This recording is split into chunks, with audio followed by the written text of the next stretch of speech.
We do a lot of our wildlife photography from the car in the winter. We kind of drive around and opportunistically chase especially predatorial birds, birds of prey. It's kind of the best way to find bald eagles because they have such a big flight territory.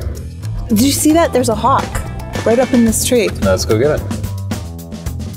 Oh, is that him flying? Yep. Let's track him.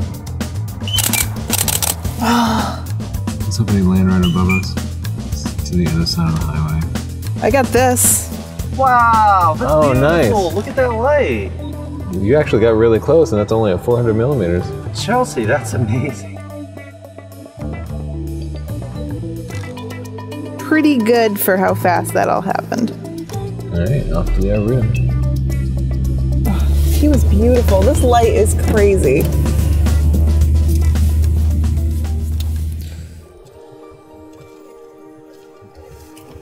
I love these paper elms. Is that what they are? Yeah, they're pretty. They're birch trees. Paper birches? The word paper is in there, right?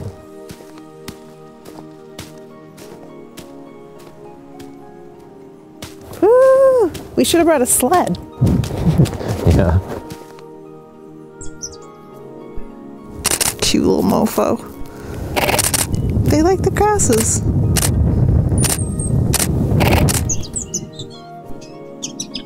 When shooting in the snow, I use shutter priority and at one stop of exposure compensation. The bright snow will cause your camera to underexpose it otherwise.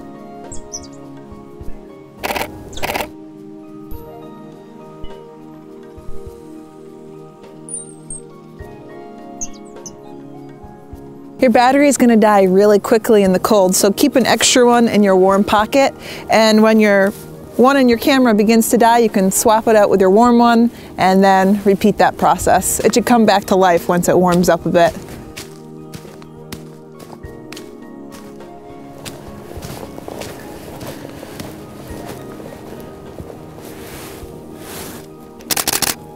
Sunrise and sunset on a clear day like this are the best times to get sharp pictures of birds. Try to keep the sun at your back while you're shooting for the birds so that nice hard light is hitting them. You need that hard light to get sharp pictures. If you have an overcast day or the birds are in shadow, it's just not going to be sharp. Soft light, soft pictures. Choosing a location where there are a lot of people like this arboretum is actually a great idea because all of the wildlife is already used to people and the birds won't fly away as fast and the animals won't run away.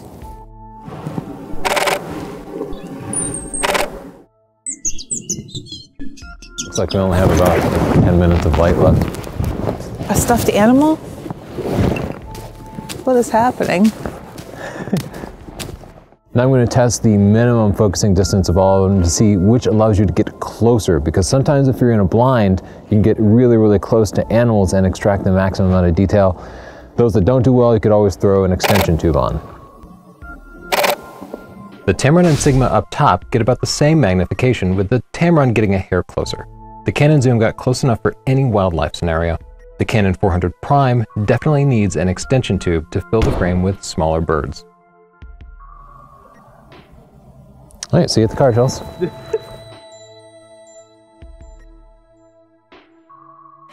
Let's see how these things stack up. I'm going to strip them all down so they weigh as little as possible. This will give us an idea of the kind of weight you'd be dealing with if you wanted to take it on a hike, if you weren't planning on using it on a tripod. Most of these have removable tripod collars. I'm also going to take the hood off. So the Canon weighs in at 3.5 pounds. We'll move on to the second most expensive, the Sigma, which is real heavy. Even the lens hood is heavy, but really feels nice. It's got like a rubberized texture here. The tripod collar, unfortunately, does not come off, as Sigma has advised. 6 pounds, 2.5 ounces, so really a very heavy lens. Let's try out the Tamron next. This tripod collar does come off, which I think could be a huge advantage. It really helps to get the weight down on it. And I'll take the hood off. 3 pounds, 11 ounces, and our little Canon 400mm prime. Tripod collar does come off. 2 pounds, 12 ounces. I'm using the tripod collars on all the lenses to attach it to a nice steady tripod, putting the mirror up and using live view, zoomed in, manually focused, and a second time with contrast-based focusing. And we're repeating this for all of the lenses. And we're throwing in a control, my big 500mm f4, a lens that we know is sharp and that we expect to exceed the sharpness of any of these lenses because we have a control in there.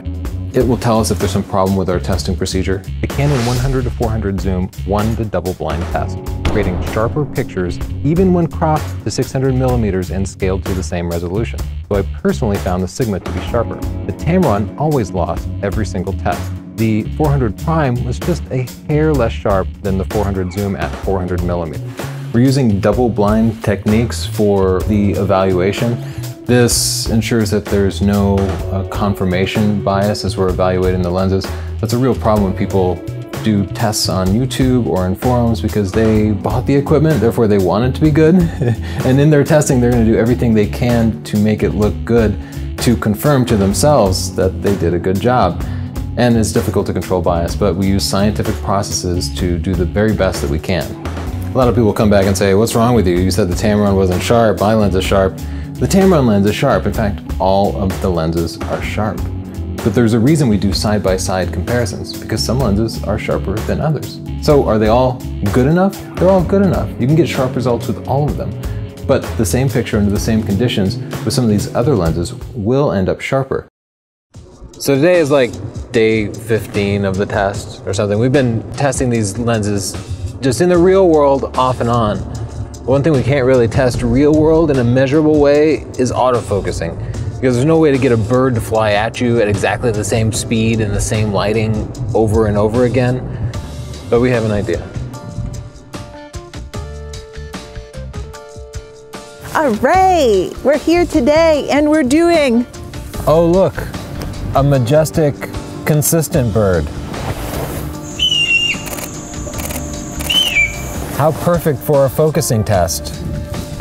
Yeah. Okay. We didn't find a statistically significant difference between the lenses. They all autofocus just fine. Okay. You're awesome. Now what? Let's just go somewhere warm. Let's just go somewhere not here. God, Connecticut sucks. Hi. I'm not gonna ask. This is totally normal stuff that normal people do this stuff. It's totally normal. The biggest factor in getting good wildlife pictures is spending time with the lens in your hands. More important than sharpness or anything else. And one of the ways to spend time with the lens in my hand is I have a little bird studio set up right outside my office, and shooting through glass isn't ideal, but it gets me really close to the birds. With them perched in this tree that I planted outside, sometimes I'll use really slow shutter speeds so that I can shoot at low ISOs and get really clean images, especially when they're perched nice and still. But slow shutter speeds with a long lens, that can lead to camera shake, which is where image stabilization comes in. 3 out of 4 of these lenses have image stabilization. So let's test them out and see how they do at different shutter speeds. All 3 zooms had the same handhold ability, getting about 70% of the shots at 1/100th sharp. The Canon Prime got about 30% sharp at that slow shutter speed. Note that image stabilization isn't a factor with shutter speeds over 1/500th, which you should be using for moving subjects like flying birds. So to wrap it up, first I want to answer a question that I know we're going to get is, can I use a teleconverter with these? And if you're using an APS-C body, which most of you will be, my answer is going to be no, I wouldn't use a teleconverter with any of these. You kind of already have the teleconverter built in. If you're using a full frame body, you could use a teleconverter with the Canon 400mm prime, and you'll be limited to the center autofocus point if you have a 5D Mark III or a 7D Mark II, or you'll just lose autofocus on most of the other bodies. The 1DX will autofocus too. I don't know if you agree with this, but my experience with using the teleconverter is that when you're taking the shot, it feels like you're closer, but when you go in and look at your pictures, they're not any sharper anyway, so you may as well just crop and post. Well, that's one of the things we tested, and what we found was there was just a hair more detail. Okay. So I'll toss out a question. We're going on a hike and you hope to see a bird and take a picture of it. Which of the 4 lenses do you grab? I would probably either the 400 prime or the 150 to 600.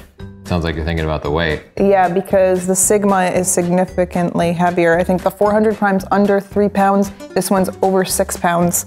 And with the camera, it's like carrying around a newborn baby. It's actually as heavy as a newborn baby. What do you think, Justin? Which one do you pick up? I would stick with this 400. Yeah. I love that lens. I love that lens too. It's like 13 years old or something. It's a super old design, but it's also incredibly durable. There's no, like, it doesn't move in and out. It doesn't suck in any dust. It's super old, but it doesn't have a single hair or piece of dust inside. Yeah, it's just completely sealed. Yeah. And I've dropped it and rolled it, and if it withstands the Tony Northrup test, then it's got to be high quality. yeah, right. That's solid. Okay, another question. You're going out, you're gonna spend a couple of hours hiding in a bush. You have yourself a big tripod. You just wanna get the best pictures you possibly can. Which of the 4 lenses do you pick up? Yeah, I think I might go with the 100 to 400. I have to also say that when we looked at how sharp they were like, you could barely tell the difference. Yeah. And that is a point I wanted to bring up, because the difference in sharpness is minute. 1 or 2 steps closer to the animal will make the worst lens better than the best lens here. That's all it takes. Just 1 or 2 steps and all this goes away. Getting closer makes all the difference in the world. Technique matters.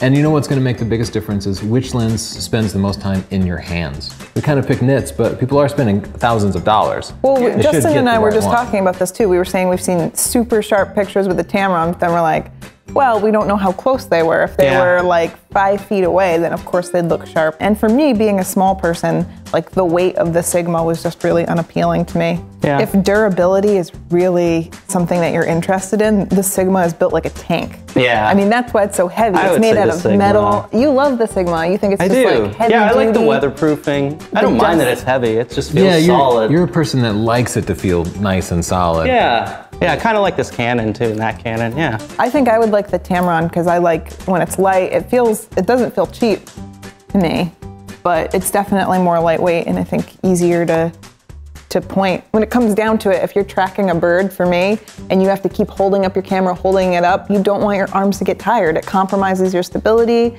If I had one message, it would just be, it's not that big of a deal. They're almost identical. We had to really like sit there and go between photos to tell which one was sharper. Yeah. So from there, I think I'd just choose something.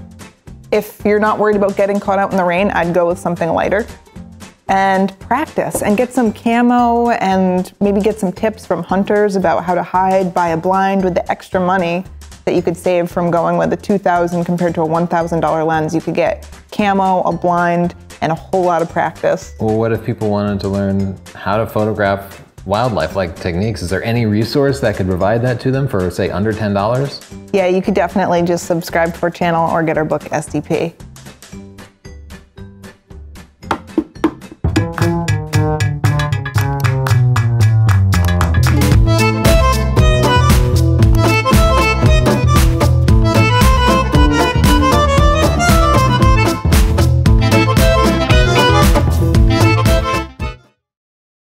This next segment is called I Can't Feel My Toes. And the one after that, so I guess my nose is a faucet now.